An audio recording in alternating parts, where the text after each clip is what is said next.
যে সনদ সরকার প্রণয়ন করবে সেই সনদে জুলাই শহীদদের স্বীকৃতি, আহতদের স্বীকৃতি এবং দায় দায়িত্ব গ্রহণ, বিচারের দায়বদ্ধতা কিভাবে উপস্থাপিত হবে তার একটি নমুনা উপস্থাপন করছি। প্রস্তাবনা: আমরা বাংলাদেশের জনগণ স্বাধীনতা ও গণতন্ত্র প্রিয় জাতি হিসেবে 2024 সালের জুলাই মাসে সংগঠিত ঐতিহাসিক গণঅভ্যুত্থানের বীর শহীদদের প্রতি শ্রদ্ধা নিবেদন করছি এবং আহত ও সংগ্রামী জনগণের আত্মত্যাগকে কৃতজ্ঞতার সাথে স্মরণ করছি। তাদের রক্ত, ত্যাগ ও সাহসিকতার বিনিময়ে নতুন করে উন্মোচিত হয়েছে স্বাধীনতা, গণতন্ত্র ও ন্যায়ের পথ। এই সনদ আমাদের অঙ্গীকার যাতে শহীদদের রক্ত বৃথা না যায়, আহতদের স্বপ্ন পূর্ণতা পায় এবং বাংলাদেশ হয়ে ওঠে একটি ন্যায়ভিত্তিক, মানবিক ও গণতান্ত্রিক সমৃদ্ধ কল্যাণ রাষ্ট্র। ধারা 1, জুলাই শহীদ ও জুলাই যোদ্ধাদের স্বীকৃতি। 2024 সালের গণঅভ্যুত্থানে জীবন উৎসর্গকারী শহীদদের আমরা জুলাই শহীদ জাতীয় বীর হিসেবে ঘোষণা করছি। তাদের আত্মত্যাগে বাংলাদেশ পেয়েছে নতুন স্বাধীনতা। আহতদের আমরা জুলাই যোদ্ধা বীর হিসেবে স্বীকৃতি দিচ্ছি। তাদের সাহস ও রক্তের বিনিময়ে আমরা পেয়েছি গণতন্ত্র, মুক্ত কণ্ঠ ও ন্যায়ের প্রতিশ্রুতি। ধারা 2, রাষ্ট্রের অঙ্গীকার। রাষ্ট্র এই মর্মে অঙ্গীকার করছে যে শহীদ পরিবার ও আহতদের আজীবন সম্মান, চিকিৎসা, শিক্ষা ও কল্যাণের পূর্ণ নিশ্চয়তা প্রদান করা হবে।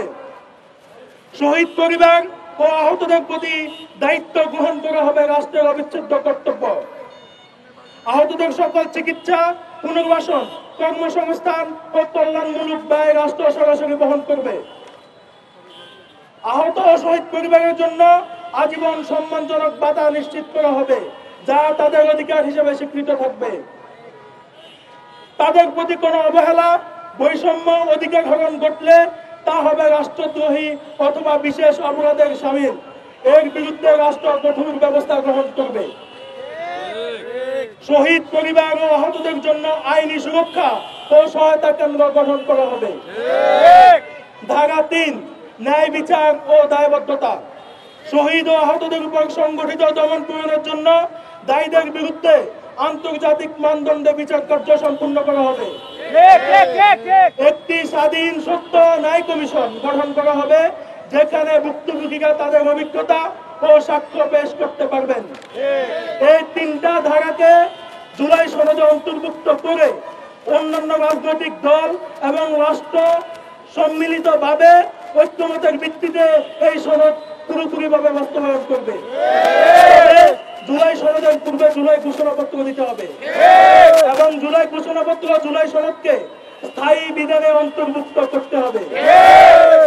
এমন একটি সমৃদ্ধ সংবিধান প্রণয়ন করতে হবে যাতে বাংলাদেশে ভবিষ্যতে কেউ আর পেশিবাদ বা আগ্রাসী হয়ে উঠতে না পারে। এই সংবিধানের আওতায় যেন বাংলাদেশ হয়ে ওঠে একটি উন্নত ও সমৃদ্ধ বাংলাদেশ, যে বাংলাদেশের স্বপ্ন নিয়ে আমাদের ভাইয়েরা জীবন দিয়েছে।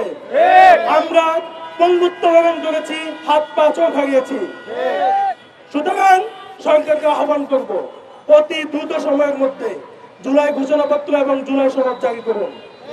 আমাদেরকে রাস্তায় রাখবেন না। রাষ্ট্রের জন্য এটা সবচেয়ে বড় লজ্জাজনক ব্যাপার যে 1 বছর পরেও জুলাইয়ের অন্যতম বীরেরা রাস্তায় দাঁড়িয়ে আছে। রাষ্ট্রের সব থেকে বড় ব্যর্থতা এখানেই প্রমাণিত হয়। জুলাইয়ের শহীদ পরিবার এবং আহতরা রাস্তায় থাকা সত্ত্বেও রাষ্ট্র এত লম্বা একটা সময় পার হয়েছে, কোনো ব্যবস্থা গ্রহণ করতে পারে নাই।